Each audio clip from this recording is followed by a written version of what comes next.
नमस्कार विद्यार्थी मित्रांनो, स्पर्धा परीक्षा डिजिटल लर्निंग या यूट्यूब चॅनलवरती आपल्या सर्वांचं स्वागत आहे। विद्यार्थी मित्रांनो, आज आहे 15 जुलै 2024। तर आपल्या डेली करंट अफेअर्सच्या सीरीजमधील काही महत्त्वाचे चालू घडामोडीचे घटक आज आपण अभ्यासूया। तर विद्यार्थी मित्रांनो, आजच्या दिवशी आपण 14 आणि 15 जुलै या दोन दिवसाचे करंट अफेअर्स अभ्यासणार आहोत। चला तर मग आजच्या व्हिडिओला सुरुवात करूया। फर्स्ट क्वेश्चन आहे, कोणत्या राज्य सरकारने शाळांजवळ 500 मीटरच्या परिघात उच्च कॅफीन असलेल्या एनर्जी ड्रिंकच्या विक्रीवर बंदी घालण्याचा निर्णय घेतला आहे? तर याचे एक उत्तर आहे महाराष्ट्र। जुलै 2024 मध्ये महाराष्ट्र सरकारने शाळांच्या 500 मीटरच्या परिघात उच्च कॅफीन सामग्री असलेल्या एनर्जी ड्रिंक्सच्या विक्रीवर बंदी घालण्याचा निर्णय घेतला आहे। राज्याचे अन्न व औषध प्रशासन मंत्री धर्मराव बाबा अत्राम यांनी 12 जुलै रोजी विधान परिषदेच्या अधिवेशनात ही घोषणा केली। या निर्देशाचे मुख्य उद्दिष्ट कॅफीन सेवन नियंत्रित करून विद्यार्थ्यांच्या आरोग्याचे रक्षण करणे हे आहे। सध्याच्या नियमांनुसार 1 लिटर कार्बोनेटेड किंवा नॉन कार्बोनेटेड पेयांमध्ये 145 मिली आणि 300 मिली दरम्यान कॅफीनचे प्रमाण अनुमत आहे। कॅफीन हे एक औषध आहे जे मेंदू आणि मज्जासंस्थेला उत्तेजित करते। तर बघा, जुलै 2024 मध्ये महाराष्ट्र सरकारने शाळांचे 500 मीटरच्या परिघात उच्च कॅफीन सामग्री असलेल्या एनर्जी ड्रिंक्सच्या विक्रीवर बंदी घालण्याचा निर्णय घेतला आहे। नेक्स्ट आहे, विम्बल्डन 2024 पुरुष एकेरीचे विजेतेपद कोणी जिंकले? तर कार्लोस अल्कराज यांनी जिंकलेले आहे विम्बल्डन 2024 पुरुष एकेरीचे विजेतेपद। तर विद्यार्थी मित्रांनो, येणाऱ्या सर्व एक्झामच्या दृष्टीने हा प्रश्न खूप महत्त्वाचा आहे, कारण हे करंट अफेअर्स विम्बल्डन 2024 यावरती प्रश्न विचारले जाऊ शकतात।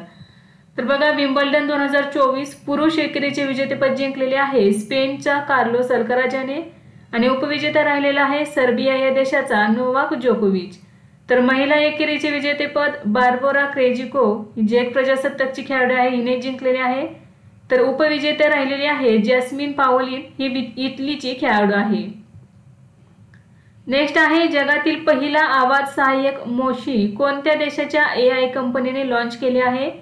तर फ्रान्सच्या AI कंपनीने लॉन्च केलेला आहे मोशी हा पहिला आवाज सहाय्यक।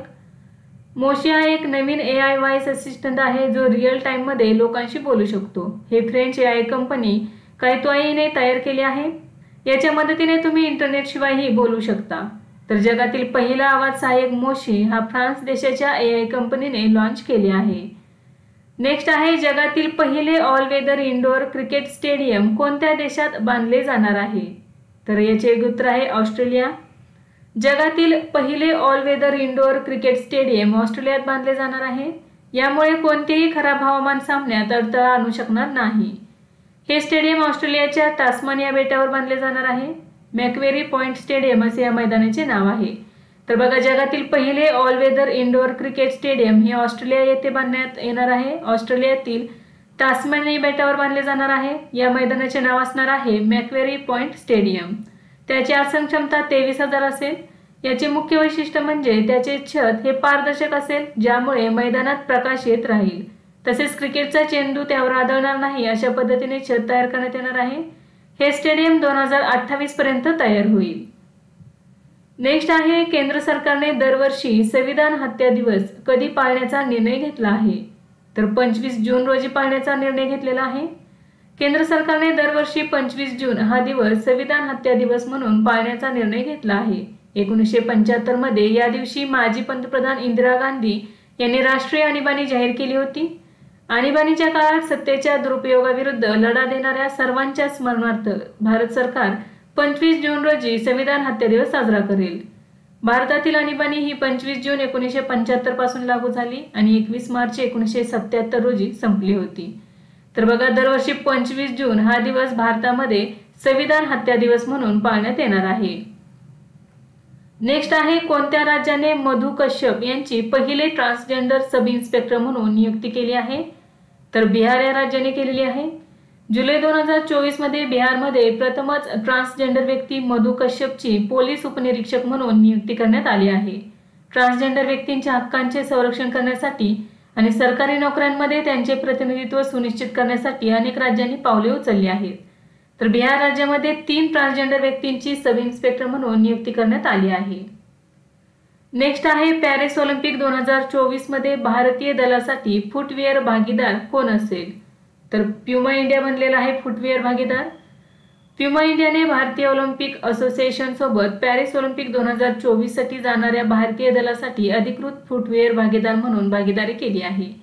प्युमाने भारतीय क्रीडापटूंच्या कामगिरीचा गौरव करण्यासाठी see the game like we do नावाची भव्य मैदानी मोहीम सुरू केली आहे. या सहकाराचा एक भाग म्हणून 100हून अधिक भारतीय खेळाडूंना त्यांचे प्रशिक्षण आणि आराम वाढवण्यासाठी डिझाईन केलेले उत्पादने मिळतील. यामध्ये पोडियम आणि travel footwear, trolley, backpack, sipper, yoga mat, headband, wristband, मोजे आणि टॉवेल यांचा समावेश आहे. नेक्स्ट आहे कसोटी क्रिकेटमध्ये 40,000 चेंडू टाकणारा पहिला वेगवान गोलंदाज कोण ठरला आहे? तर जेम्स अँडरसन हा ठरलेला आहे.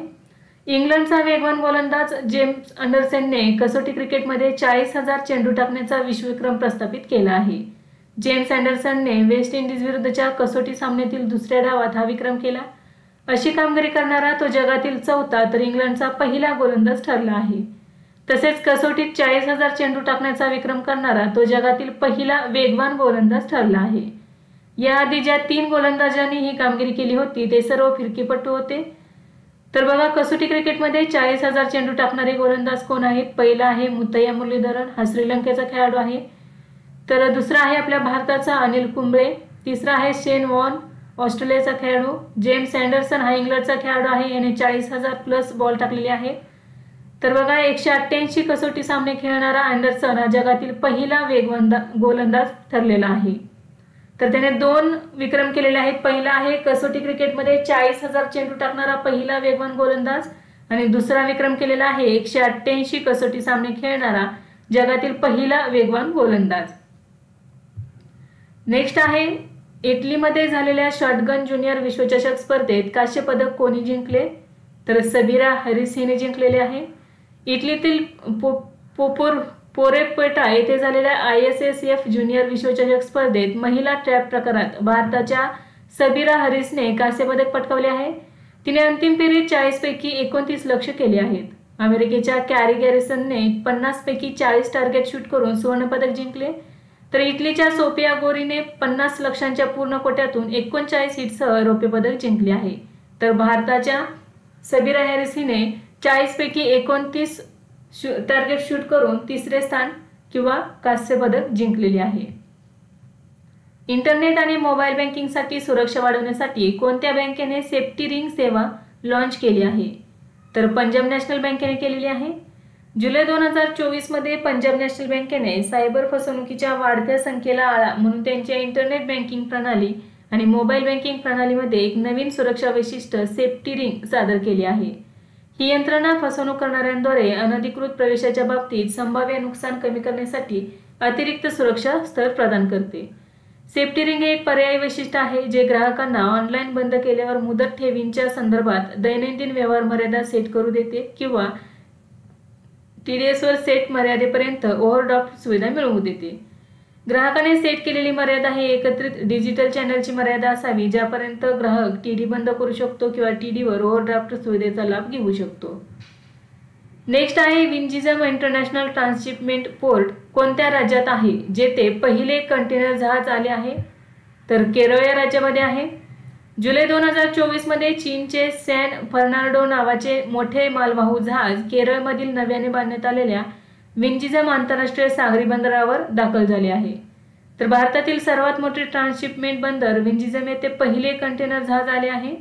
हे जहाज चीनमधील झियामे बंदरातून आले आणि ते शिपिंग कॉर्पोरेशन मार्क्सच्या मालकीचे आहे. त्याची क्षमता 8,000 ते 9,000 टन एवढी आहे. विंझिझम बंदर हे भारतातील पहिले पूर्ण विकसित खोल पानाचे ट्रान्सशिपमेंट बंदर आहे. विंझिझम बंदर अदानी समूहाची कंपनी अदानी पोर्टद्वारे चालवले जाते. नेक्स्ट आहे US India strategic and partnership फोरमच्या संचालक मंडळावर कोणाची नियुक्ती करण्यात आली आहे? तर सूर्यकांत यांची नियुक्ती करण्यात आलेली आहे. जुलै 2024 मध्ये टाटा सन्सचे सूर्यकांत यांची US India strategic and partnership फोरमच्या संचालक मंडळावर नियुक्ती करण्यात आली आहे. त्यांनी उत्तर अमेरिकेत TCSच्या कामकाजाचा विस्तार करण्यात महत्त्वाची भूमिका बजावली आहे. TCSचा महसूल वाढवण्यात आणि न्यूयॉर्क सिटी मॅरेथॉन सारख्या प्रमुख प्रायोजकत्व मिळवण्यात सूर्यकांत यांचे नेतृत्व महत्त्वाचे आहे. लक्षणीय व्यवसाय वाढ आणि भारत आणि युनायटेड स्टेट्स यांच्यातील धोरणात्मक भागीदारी वाढवण्यासाठी त्यांनी कार्य केले आहे.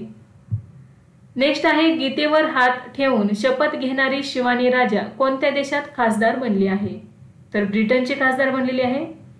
भारतीय वंशाच्या खासदार शिवानी राजा आणि ख्रिश्चन खासदार बॉब ब्लॅकमन यांनी ब्रिटनच्या संसदेत भगवद्गीता अभ्यासिकेवर हात ठेवून संसदेची शपथ घेतली.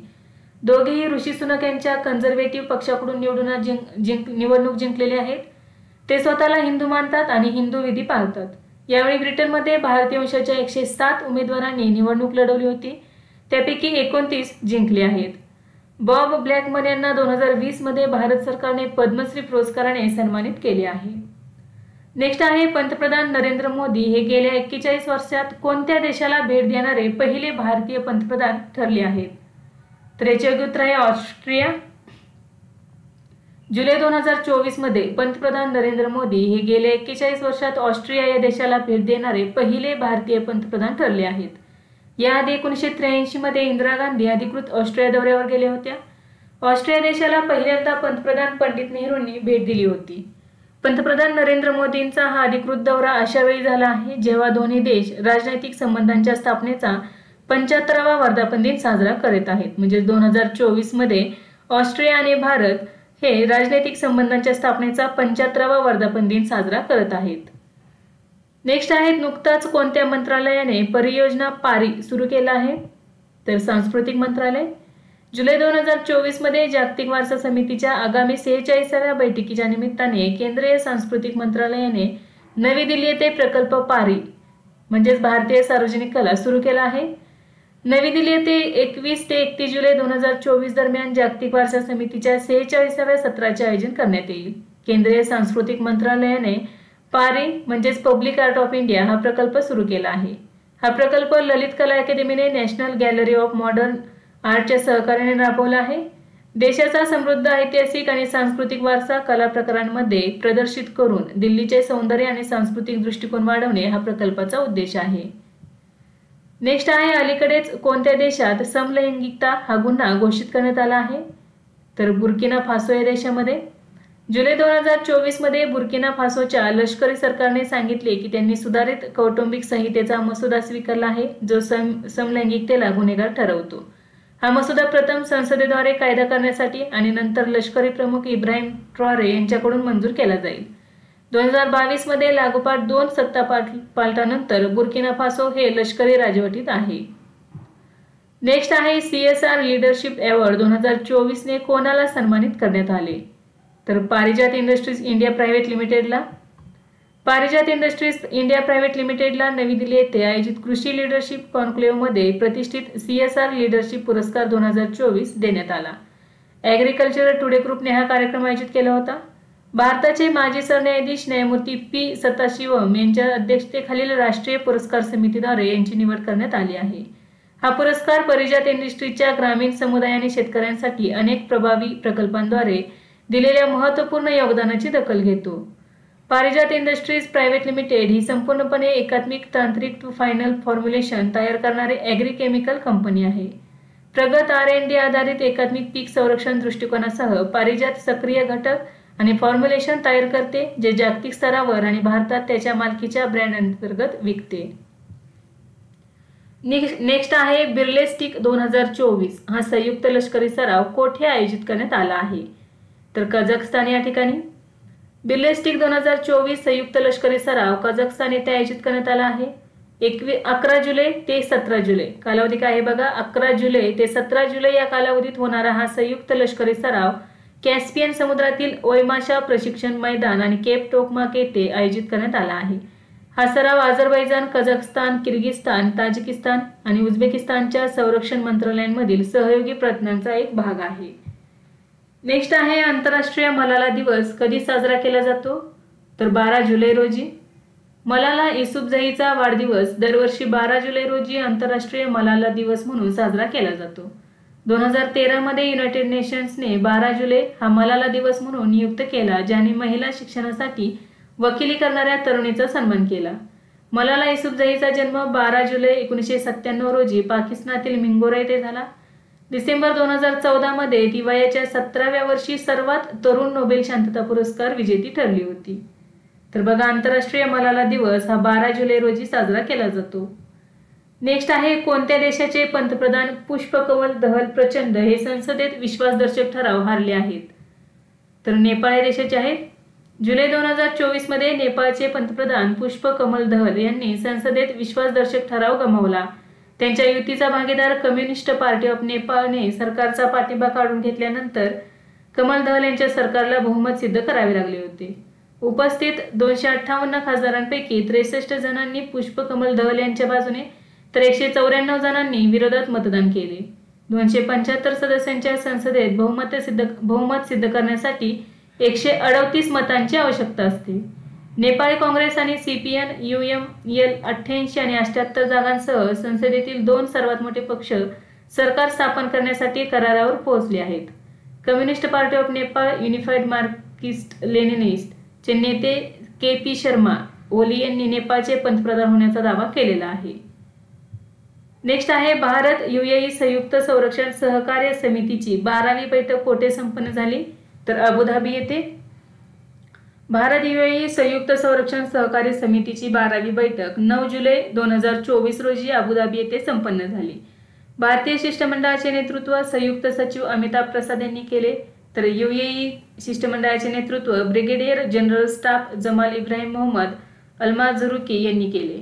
प्रशिक्षण, सहकार्य, संयुक्त लष्करी सराव, संरक्षण, औद्योगिक भागीदारी आणि संशोधन आणि विकास उपक्रम यासह सहकार्याच्या विविध पैलूंवर त्यांनी चर्चा केली. या बैठकीत प्रादेशिक सुरक्षेबाबत विशेषतः सागरी सुरक्षा मुद्द्यांवर चर्चा करण्यात आली. या प्रसंगी दोन्ही देशांच्या नौदल आणि लष्कराने स्वतंत्र चर्चा केली. भारत UAE संयुक्त संरक्षण सहकार्य समितीची स्थापना 2006 मध्ये झाली होती.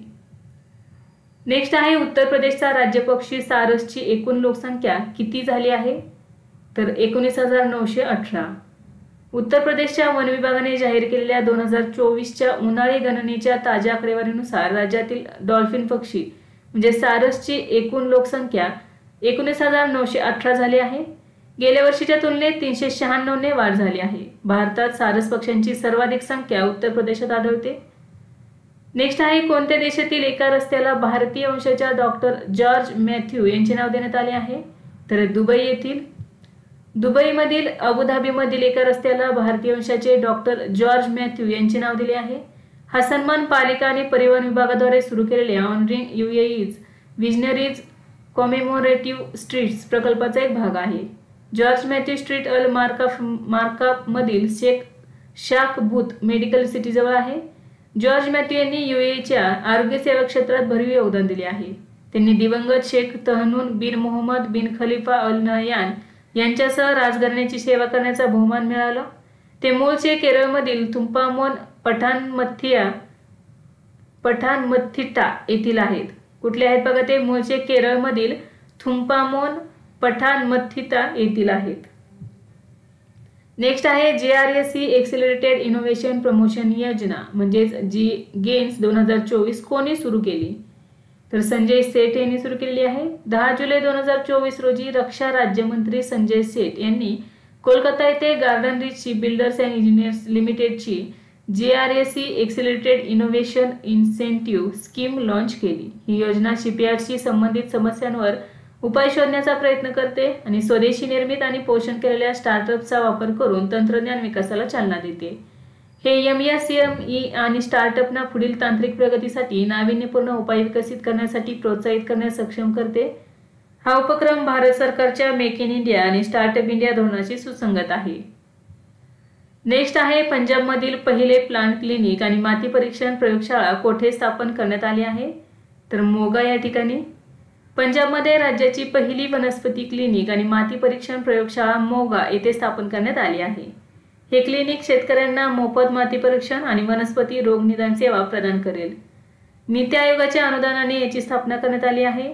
मोगा जिल्हा हा देशातील महत्त्वाकांक्षी जिल्ह्यांपैकी एक आहे. एकूण 1,25,00,000 रुपये खर्चून हे क्लिनिक उभारण्यात आले आहे.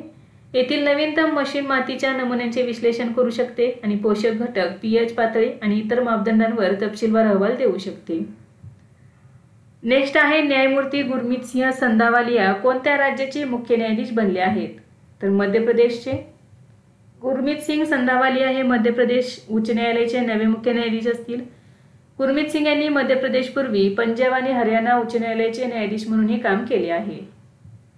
नेक्स्ट आहे पाकिस्तानच्या लाहोर उच्च न्यायालयाच्या पहिल्या महिला मुख्य न्यायाधीश कोण बनल्या आहेत? तर आलिया नीलम या बनलेल्या आहेत. जुलै 2024 मध्ये आलिया नीलम यांनी पाकिस्तानच्या लाहोर उच्च न्यायालयाच्या मुख्य न्यायाधीश पदाची शपथ घेतली आहे. त्या न्यायालयाच्या सर्वोच्च न्यायमूर्ती म्हणून पदोन्नत होणारी पहिली महिला बनली. पंजाबचे राज्यपाल सरदार सलीम हैदर खान यांनी त्यांना पदाची शपथ दिली. पाकिस्तानच्या पंजाब प्रांतात प्रथमच एक महिला उच्च न्यायालयाची मुख्य न्यायाधीश बनली आहे. आलिया नीलम यांची नियुक्ती पाकिस्तानचे राष्ट्राध्यक्ष आसिफ अली झरदारी यांनी केली आहे. 2021 मध्ये प्रथमच पाकिस्तानच्या सर्वोच्च न्यायालयात न्यायमूर्ती आयशा ए मलिक यांची नियुक्ती करण्यात आली. नेक्स्ट आहे संयुक्त राष्ट्रांच्या जागतिक लोकसंख्या संभाव्य अहवालानुसार 2062 पर्यंत भारताची लोकसंख्या किती गाठण्याची शक्यता आहे? तर 1.70 अब्ज एवढी होईल. युनायटेड नेशन्सच्या वर्ल्ड पॉप्युलेशन प्रॉस्पेक्टच्या अहवालानुसार भारताची लोकसंख्या 2062 पर्यंत 1.70 अब्जांपर्यंत पोहोचण्याची शक्यता आहे. भारताची लोकसंख्या 38 वर्षानंतर उच्चांकावर पोहोचेल. जानेवारी ते जुलै 2062 दरम्यान भारताची लोकसंख्या कमी होण्यास सुरुवात होईल. भारत सध्या 1.451 अब्ज लोकसंख्येसह जगातील सर्वाधिक लोकसंख्या असलेला देश आहे. त्यानंतर चीन आणि युनायटेड स्टेट्स यांचा क्रमांक लागतो. तर भारत आणि चीन 2054 पर्यंत त्यांचे स्थान कायम ठेवतील, परंतु पाकिस्तान अमेरिकेला मागे टाकून तिसरा सर्वात जास्त लोकसंख्या असलेला देश बनू शकतो. तर विद्यार्थी मित्रांनो, आज आपण काही महत्त्वाचे चालू घडामोडीचे घटक अभ्यासले. यासारखेच नवनवीन व्हिडिओ पाहण्यासाठी चॅनलला लाईक करा आणि सबस्क्राईब करायला विसरू नका. धन्यवाद.